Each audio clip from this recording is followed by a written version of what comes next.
So no, I was gonna say, I imagine, well, if you're getting heckled, you do have an advantage in having a puppet there, because you've got two options as to how to respond to that. There's your response, which may be polite and friendly and whatever, and there's a puppet's response.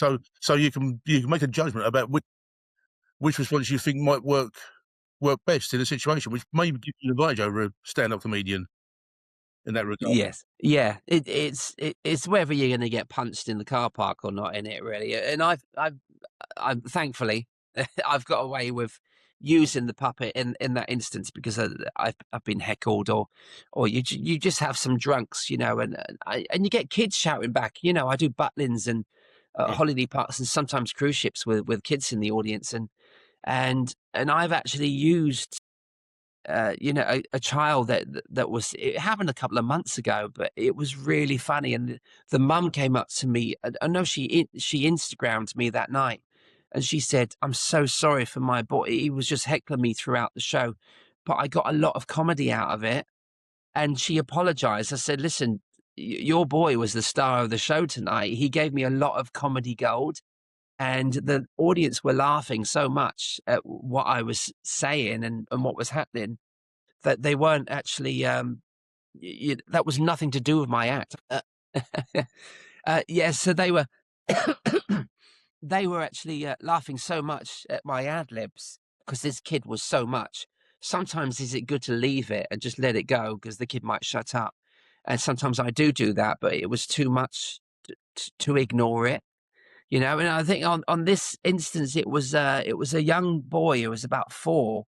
He was riding on the back of a young girl on the dance floor. And I didn't even have a puppet. I was doing a bit of stand up. So he was just riding her and going like that, like a cowboy. And I broke away from my show to say, "Listen, I've been studying 30 years to do this ventriloquist act, and this kid just wants to ride on the back of this young girl on the floor." I said it in a more, it wasn't a rude connotation. It was done in a clean way, but he was riding her like a horse. It was hilarious. So the audience are in hysterics, and I thought, I can't just leave it there. So I ended up doing 10 minutes, because he started to do it again, and then these other girls started to get up and do the cowboy thing as well, and I started to say, "Oh, hang on, he's got loads of followers," and I can't remember now. It's one of them had to be there moments, but it was hilarious. Even I was laughing inside, but it was just brilliant. It will never happen again. But I love those moments where you surprise yourself, and my show was about an hour and 10 minutes that night, because I added 10 minutes just doing that. But the audience were messaging saying, "What you did with that kid was one of the funniest things they've ever seen." They didn't even mention the hour that I've studied 30 years to put together. No, no.